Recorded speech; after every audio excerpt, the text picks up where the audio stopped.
Hai semuanya, ketemu lagi di channel saya, Mia Ye. Happy Monday, gimana hari Senin kalian? Sibuk nggak? Biasanya Senin kan hari yang hektik-hektiknya buat orang yang kerja, buat orang yang usaha, buat yang sekolah juga gitu. Tapi saya harap hari Senin kalian berjalan dengan baik dan lancar. Video saya hari ini mau cerita tentang kertas emas yang biasa digunakan untuk sembahyang dalam tradisi atau kepercayaan masyarakat Tionghoa.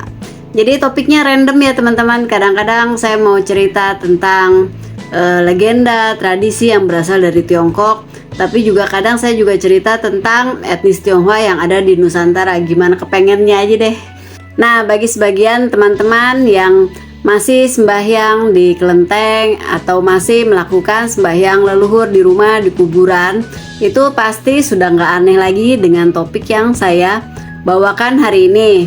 Nggak aneh lagi juga dengan bentuknya kertas emas untuk sembahyang itu seperti apa sih sembahyang dalam tradisi dan kepercayaan masyarakat Tionghoa tentunya ya. Nah, bagi yang belum, sekarang saya mau ceritain tentang kertas emas ini, tapi disclaimer dulu, cerita ini saya angkat dari sisi sejarah dan legendanya kertas emas itu. Ada legenda-legendanya seperti apa, jadi bukan diangkat dari sisi agama atau kepercayaan. Jadi saya nggak akan bahas kertas emas yang ini yang untuk sembahyang leluhur, yang ini untuk sembahyang dewa-dewi, yang ini buat apalah segala macam itu. Enggak, tapi ini dari sisi sejarahnya kenapa bisa terjadi kalau sembahyang dalam budaya Tionghoa itu pakai yang namanya kertas emas gitu ya teman-teman ya. Jadi di samping saya ini, di gambar ini adalah penampakan kertas emas gitu. Dan sumber yang saya ambil untuk video kali ini adalah dari Paitu. Paitu itu Chinese Google. Di sana banyak cerita tentang asal mula terjadinya sesuatu yang berhubungan dengan sejarah, budaya, tradisi yang berasal dari Tiongkok gitu. Kertas emas kalau dalam istilah Hokkien disebut sebagai Kim Chua ya. Kim itu kan emas ya. Kalau dalam bahasa Mandarin disebut sebagai Pai Shen Qin Zhi. Pai Shen itu Pai sembahyang penghormatan, Shen dewa, terus Qin emas, Zhi itu kertas. Jadi kertas emas untuk sembahyang atau penghormatan terhadap dewa-dewi Tao. Tapi dalam pengertiannya itu, dalam prakteknya kertas emas ini dipakai bukan hanya untuk sembahyang terhadap dewa, tapi juga untuk keperluan lain seperti sembahyang leluhur. Memang mungkin jenisnya itu yang dibedakan gitu ya. Intinya kalau dari sumbernya, kalau kertasnya yang berwarna kuning atau kertas yang ditempel dengan warna kuning, kertas lagi warna kuning, itu disebut sebagai kertas emas. Sedangkan kalau yang ditempel dengan warna perak itu disebut sebagai kertas perak. Sedangkan kalau jenisnya itu kan macam-macam, ada yang untuk dewa-dewi yang tadi saya bilang itu kan untuk untuk sembahyang leluhur itu beda lagi. Jadi kalau penggunaannya kertas emas ini biasa digunakan setelah melakukan sembahyang. Kalau misalnya sembahyang di kelenteng, setelah kita sembahyang di seluruh altar dewa-dewi yang ada di kelenteng tersebut, itu terakhirnya kan baru bakar kertasnya gitu ya. Lalu kalau di rumah juga saya rasa nggak ada bedanya ya, setelah selesai sembahyang menyalakan dupa untuk para leluhur kita, baru setelah itu terakhirnya bakar kertas-kertas emas ini. Nah, kalau di Tiongkok, kertas emas ini disebut juga sebagai kertas hantu. Kertas hantu karena ini kan kertasnya untuk sembahyang dan bukan hanya berbentuk seperti yang ada di gambar ini gitu, tapi juga kalau di pabriknya itu bisa dibentuk, misalnya dibentuk jadi pakaian pria, pakaian wanita, terus bisa kertas, walaupun mungkin jenis kertasnya beda ya. Itu dibuat untuk rumah-rumahan kertas, untuk sepatu, untuk mobil dan sebagainya. Makanya kertas untuk sembahyang di Tiongkok itu disebut sebagai kertas hantu karena nantinya akan dibakar untuk hantu-hantu atau arwah-arwah yang sudah meninggal dunia gitu. Tambahan sedikit informasi untuk teman-teman yang masih belum mengenal tentang sembahyang leluhur, membakar kertas sembahyang dan sebagainya. Ini jadi dalam kepercayaan atau tradisi rakyat di Tiongkok sejak zaman dulu itu diyakini adanya kehidupan setelah kematian. Jadi rakyat percaya setelah meninggal dunia, arwah-arwah itu akan hidup lagi di alamnya yang baru sebagaimana layaknya mereka hidup di dunia gitu. Nah, jadi dengan berbekal kepercayaan itu, maka anggota keluarganya atau keturunannya yang ditinggalkan itu melakukan sembahyang untuk menghormati leluhur mereka, bukan sembahyang kepada leluhur ya, jangan salah ya, untuk menghormati leluhur mereka.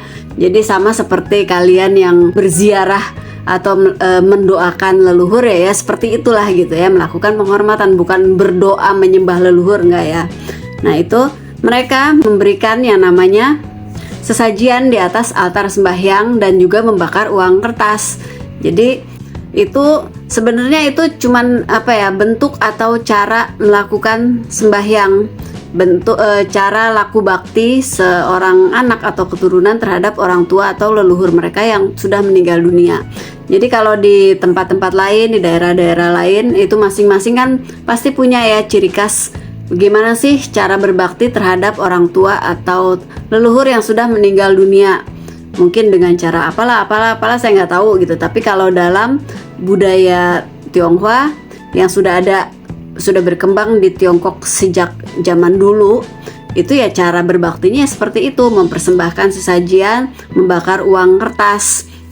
Itu terlepas dari apakah di atas sana mereka beneran makan makanan sesajian itu atau menerima uang kertas yang dibakar itu, rumah-rumahan kertas, baju-baju itu. Ya pokoknya itulah cara berbakti yang dilakukan oleh orang-orang Tionghoa terhadap leluhur mereka yang sudah meninggal dunia gitu. Karena yang namanya kepercayaan itu kan dijalanin turun-temurun gitu kan, hasil warisan pengetahuan dari orang tua mereka, orang tuanya lagi dan seterusnya gitu. Karena kalau dari sisi sains atau ilmu pengetahuan, nggak ada satu orang pun yang pernah piknik atau hangout ke akhirat gitu kan, hanya untuk riset kecil-kecilan atau nengok nih leluhur gue beneran gak sih makan sesajian yang udah kita kasih gitu kan, atau beneran gak sih mereka terima uang kertas terus dipakai di sana buat shopping atau apa segala macam, nggak ada kan ya itu. Nah, jadi itu hanya berupa simbolis, bukan diartikan benar-benar secara harfiah bahwa itu pasti dimakan oleh leluhur kita, bahwa itu pasti diterima leluhur kita untuk buat happy shopping hura-hura di atas sana gitu, enggak. Jadi itu benar-benar secara simbolik gitu. Nah, ini for information aja supaya teman-teman yang mungkin dari etnis Tionghoa atau etnis lainnya yang merasa bahwa ini adalah sesuatu yang aneh. Nah, ini sedikit penjelasan singkatnya gitu. That's why kalau misalnya yang nggak ngerti banget tentang ini gitu ya, banyak yang menganggap ritual atau tradisi sembahyang leluhur ini atau kasih sesajian, bakar uang kertas ini sebagai suatu tradisi tahayul atau menyembah setan atau menyembahyangi setan gitu loh. Karena ya mereka juga nggak ngerti. Saya rasa sih karena nggak ngerti ya, bukan mungkin lagi, memang sangat nggak ngerti dengan sejarahnya tentang tradisi tersebut bagaimana, makanya mereka bisa menyimpulkan seperti itu gitu. Jadi sekali lagi, setiap tempat, setiap masyarakat itu punya caranya masing-masing dalam bersembahyang, dalam menunjukkan laku bakti terhadap leluhur. Jadi harapan saya, please be wise kalau misalnya mau berkomentar, hormati, hargai kepercayaan, tradisi masing-masing orang ya. Ingat bahwa kita berbeda satu sama lain gitu, baik dalam pemikiran, baik dalam kepercayaan, pokoknya dalam segalanya ya, saling menghormati aja gitu. Karena kita sendiri nggak akan mau kan kalau kita dijudge, sembayangin setan, inilah itulah itu ya, itu nggak ada yang mau. Jadi jangan melakukan apa yang kita nggak mau orang lain lakukan terhadap kita, gitu.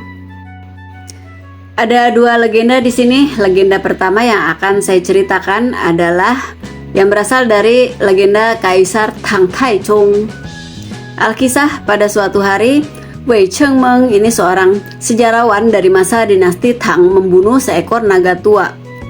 Lantas, naga itu kemudian mengusik Kaisar Taichung dan menimbulkan masalah sehingga membuat Kaisar merasa terganggu, sedih, dan akhirnya jatuh sakit. Karena tidak ada cara lain untuk menyelesaikan masalah ini, Kaisar Tang Taichung akhirnya memutuskan untuk mengunjungi dunia bawah. Jadi dunia bawah itu adalah suatu istilah untuk menyebutkan tempat orang-orang yang meninggal, tempat berkumpulnya hantu-hantu yang kesepian.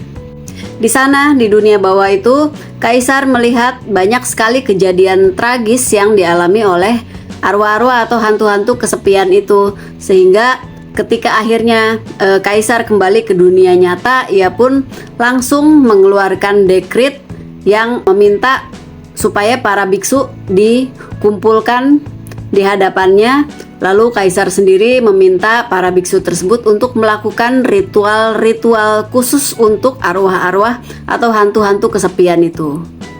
Nah, para biksu terkemuka dari seluruh negeri yang dikumpulkan itu kan tadi diminta untuk melakukan ritual bagi hantu-hantu kesepian itu. Dan mereka juga sekaligus diminta untuk membuat kertas emas dan kertas perak.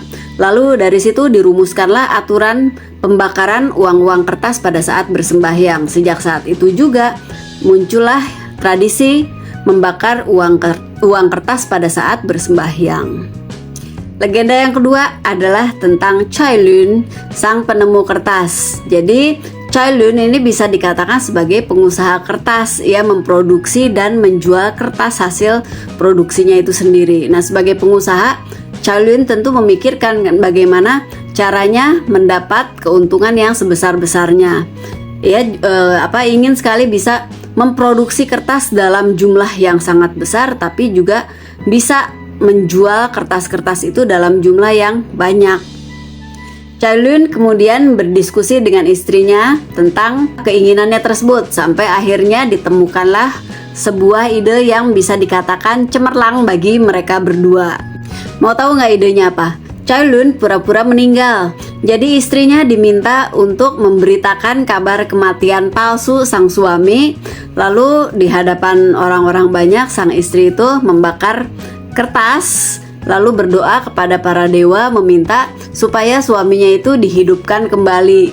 Jadi dari situ kan orang-orang percaya bahwa kertas tersebut memiliki kekuatan magis untuk berkomunikasi dengan dewa. Singkat cerita, kepercayaan itu diwariskan turun-temurun dan tumbuh menjadi suatu budaya tersendiri yang berkembang di kalangan masyarakat Tionghoa sampai hari ini.